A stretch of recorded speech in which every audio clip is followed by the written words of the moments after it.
Hey, Nate here from Nate's Marketing Solutions. Right now I'm going to tell you a few plugins that I use on nearly all of my WordPress sites.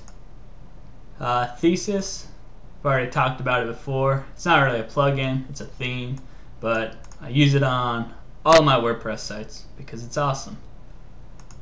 Another plugin I use is Google XML Sitemaps. What this does is creates a sitemap of your WordPress site.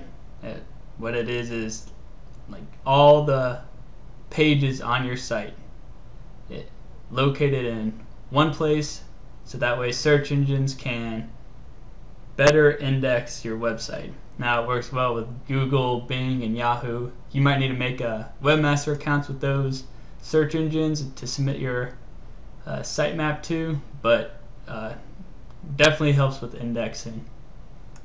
It's really easy to use. Once you install it, you just go to Settings, XML Sitemap, and really I don't mess with any of these settings in here. You can look through here and see if you want to change anything around, but really I don't mess with anything. The only thing I might do is ask it not to record certain pages, like don't index like my disclaimer or some worthless page that doesn't really need to be indexed. But then you can just hit rebuild the sitemap. It'll rebuild the sitemap. I think it automatically rebuilds the sitemap every 24 hours, or at least every time you rebuild sitemap if you change the content of your blog. And then it'll automatically notify Google, automatically notify Bing. So it does a lot of stuff. It automatically notifies all the search engines. And your sitemap looks like this. I mean, of course, mine's very short right now because, yeah, it's a brand new WordPress site. So I have just the basic pages that come with it. The sample page, hello world. So it's real basic. But this is the URL of your sitemap, sitemap.xml, and that's what you'll actually submit to the search engines. Alright, another plugin I use regularly is the PrettyLink Pro plugin. There is a free version called PrettyLink Lite, and it does pretty much everything the Pro version does. There's a few extra reports and everything you can see in the Pro version that aren't included in the free version, but for the most part they're pretty similar. Once you get into more detailed testing, you might want to upgrade to the Pro version, but I'd start with PrettyLink Lite personally. It's easy to use. Once it's installed, you just go to PrettyLink, add new link, the target URL. Now this is like a long affiliate link that you don't want customers to really see, or just long ugly links. For example, here's my Amazon.com affiliate link. You can see right here I got my affiliate link in there. But if I make it nice and short and sweet, then it just looks better and people won't realize that it's like an affiliate link. Then under the options, the only box I check is the no follow this link. I hear it doesn't matter. I hear search engines follow it anyway, but no follow basically is originally intended to tell search engines not to follow this link, and you'd want to use it like on affiliate links, so that way search engines aren't like, oh, it's just an affiliate website.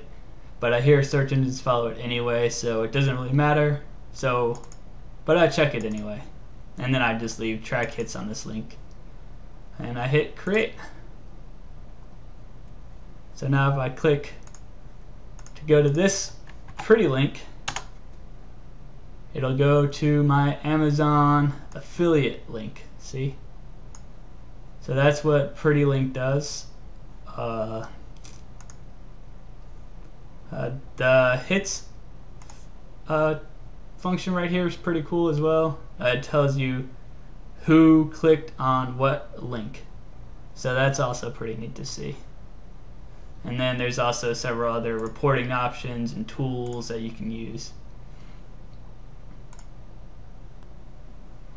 Alright, I also use the share buttons by Lockers / add to any.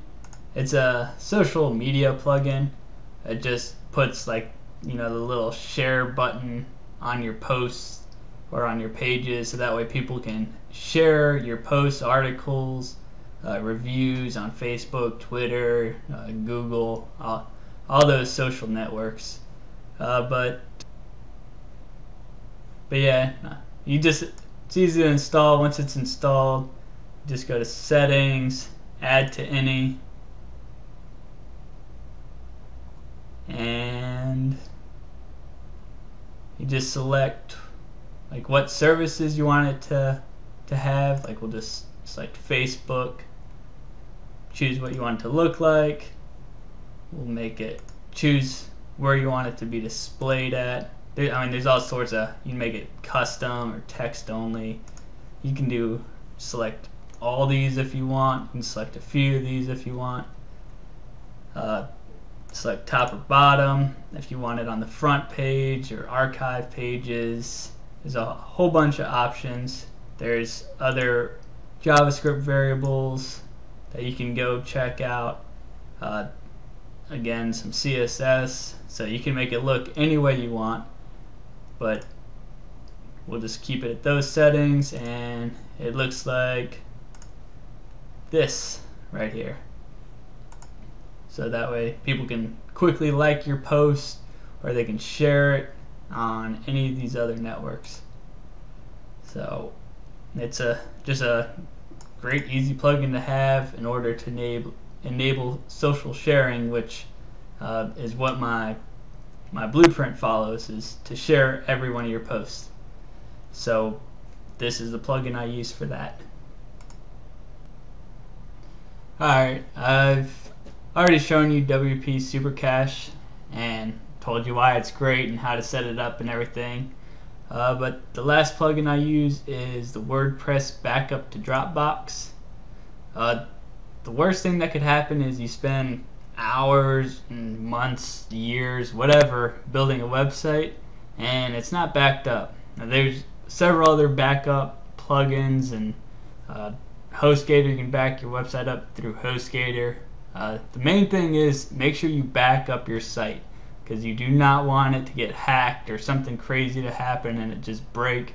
Like, that would be awful, especially with lots of time put into it. But I personally use WordPress backup to Dropbox because Dropbox is free and it's easy. I don't have to think about it. Once it's installed, you just go to WordPress backup to Dropbox. You gotta authorize it. Enter your Dropbox information. If you don't have a Dropbox account yet, they're free. I think you get like 2 gigs free. So you can set those up, or set one of those up, and it'll ask you if you want to allow Dropbox to sync, or WordPress to sync to Dropbox. Yes. Alright. Our WordPress is now now connected to our Dropbox, and everything's all linked up. What I do here is under settings is I store backup in a subfolder, so that way it's not, because I have several websites being backed up to Dropbox, so I want to keep them separate, not just a bunch of files everywhere. So this one will just be video NMS. I do it every day, and I do it at like 3 in the morning because this does require a bunch of resources and it will slow down your website when it's running. So I do it 3 in the morning because no one's on my website at that time. And excluded files and directories, I don't exclude anything. I want the entire thing to be backed up. And then you just hit save settings, and that's it. It'll back up now every day at 3 a.m. It'll be in my Dropbox under my WPB2D app folder under Video NMS. That's it.